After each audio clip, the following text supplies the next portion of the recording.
I want to ask you a very important question as it's leading into hunting season, and if you're watching this during hunting season, maybe even following up after the hunting season, what kind of buck are you hunting? And I'm not talking about the age of a buck, the size of the buck, the score of the buck. I'm not talking about that. I'm talking about, are you hunting a core buck or are you hunting a non-core buck? And there is a big difference. Looking back, and I could say, you know, honestly, I don't know how many bucks I've shot. I don't know if it's 100 or 80, 90. But looking at those bucks, I can place those, most of those, the vast majority of those, and I'm not talking about 55%, I'm talking about 85, 90%, into the category of a core or a non-core buck. This is a concept that I came up with at least 10 years ago, maybe 12 years ago. And I really started noticing that when I dissect client trail cam footage and looking at those trail cam pictures and trying to place those bucks into categories. And it helps answer a lot of questions. It helps answer why a buck is on your land in October versus November. It helps you answer a question of why you have a strong pre-rut or you don't have a strong pre-rut. It helps answer questions of why you have nocturnal bucks in the early season, and then you have a lot of daylight pictures during the rut, or you have daylight pictures in the early season and the rut. A core and a non-core buck, and the understanding between the two is critical.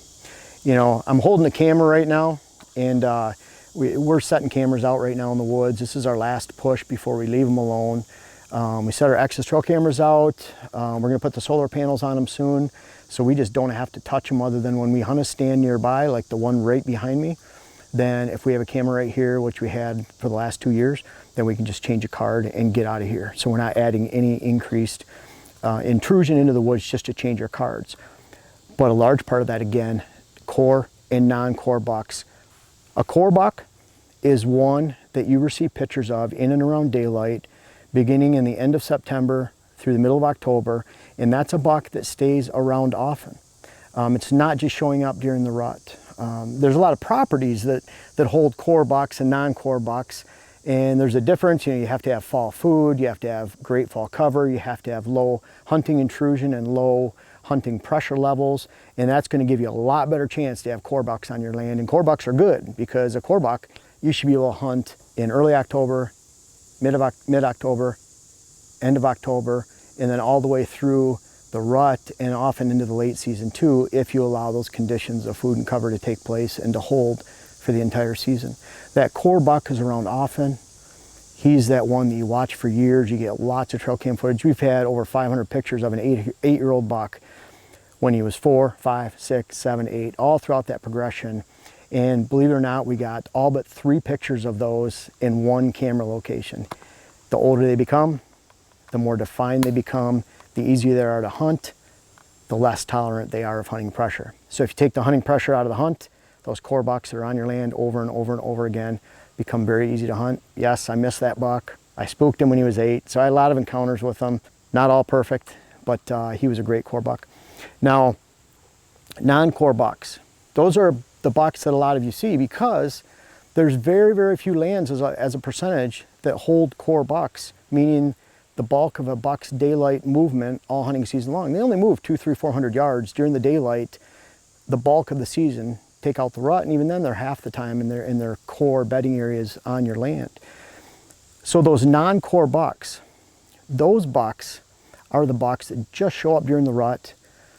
They call another land their core land, and you're hunting those not in the pre-rut because they have does in their own area, and they're going to breed those does, and once it gets hard to breed their second or third doe, they don't breed a lot of does, 3 or 4 does throughout the season.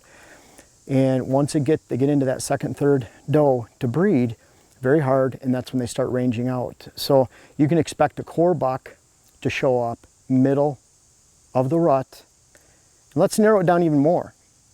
He's not going to show up typically when it's 85 degrees. He's come from a long ways. They get thirsty. They're not going to move and push when the weather's bad, when the winds are bad, when the extreme weather conditions are horrible, whether that's thunder, lightning, blizzard conditions, whatever it might be. He's not going to come. Driving rain, he's not going to come at that time. So about half my bucks that I have shot have been non-core bucks. Those non-core bucks, instead of getting 500 pictures over 4 years, with a few different camera locations, you're getting 5, 6, 7 pictures, 10 pictures, 12 pictures over 3 years, and you're getting those deer in the rut. He's telling you each year when you're going to be there, you just have to listen.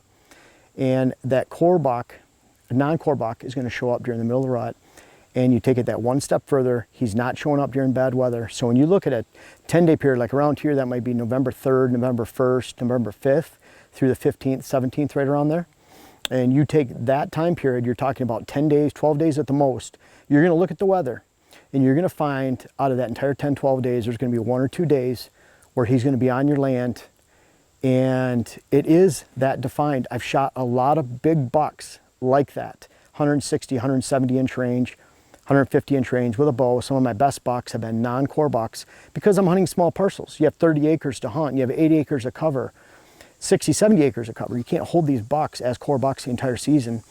Even if you have great cover, there's other bucks around, other mature bucks around. So I'm looking at that non-core buck. Sometimes those are even easier to hunt because he's already told you, I'm going to be on your land during these 10 days of the season.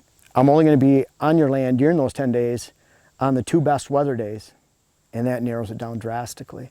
Seems like a needle in a haystack, but you go out, you walk into that stand in a funnel area, whether it's morning or evening as it relates to where that non-core buck will be moving, and you shoot him.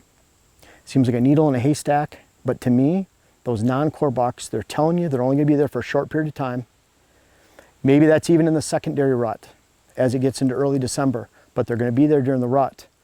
And you go out to a stand expecting that buck, and he comes walking by, and you get a chance at him. And it really is, folks, that easy. Core bucks, I hunt weather conditions all October. If you're not spooking your land, then you're not going to experience the October lull. The October lull is a myth based on a lot of hunting pressure being applied at one time. That's why the October lull is sometimes September lull, depending on what time of the year it is. But that core buck, you can hunt evening. The problem with those core bucks is a lot of people put too much pressure on those core bucks because they see their pictures end of September, they can't go wait to hunt them, or mid-October, and then they all of a sudden pressure the evening movement, morning movement 5 days in a row, and that buck's gone. The all-day sits, where they're sitting, the wind finally gets into that bedding area because they're near a bedding area, and then all of a sudden he's not coming back for 4 days, or 4 weeks. And so that core buck, while he might be on your land a lot, very tempting, very easy to spook. That non-core buck, he's not there. So if he's a mile away, you're not going to spook him. And so when you go in to hunt him on October 8th, because it's been a 30-degree drop in temperatures, the winds have been cut from 40 miles an hour to 20 miles an hour, there's been a drastic wind change, and the storms, snowstorms and rainstorms and thunder and lightning that accompany that drop are gone. And you walk into that stand location, even if it's going to drop more the next day, you've already had a 20, 30-degree drop, it's going to drop 20 more in 2 days. Those provide you a series of great sits, but you're hunting after that storm. You're going in on a non-core buck that's told you for 3 years he's going to go through this funnel, and all of a sudden he's right there in front of you, and you shoot him, and you think, wow, I got lucky. You didn't get lucky, you were just paying attention. So really, are you hunting a non-core buck? Then really focus on not even hunting those stands. Literally don't even hunt those stands. You hunt those stands during the middle of the rut. If you're hunting core bucks, hunt them early, often, but be very, very safe when you hunt. Make sure you're not spooking out that movement. Be very conservative, and you get to chip away at that movement with a core buck. That's what's cool. He's going to be around for a long time, so don't go in for a one and done sit. That's more public land, small island type hunting, or small situations. I'm going to be hunting the Hunting Public Challenge later in early October. I'm going to be hunting very small public land tracts, where I'm going to try to get into a heavy side and a heavy cover side, wait for those deer to come back to me in the morning. Those are all different tactics. Core buck you can chip away throughout the entire season, mostly on private land, sometimes on public. You're defining that line of movement where he's moving from food to bedding. You might shoot him during the middle of the rut. That's not a bad time to shoot him too. Just keep in mind that he might be gone half the time. Chip away at that core buck, be very conservative. And then when you have that non-core buck that you've defined for the movement, and you know he's going to come in during one of those cold weather days, he's giving you 2 days out of the year that you can go and shoot him, and with a high likelihood you're sneaking in on that core buck and you're going for him with very few pictures. And those are 2 different types of bucks. Now you have some that are gray area, some either way, But for me, it helps to define those bucks ahead of time, even ahead of the season, and say, this is a core buck, I'm gonna hunt him this way. This is a non-core buck, I'm gonna hunt him this way in these stands.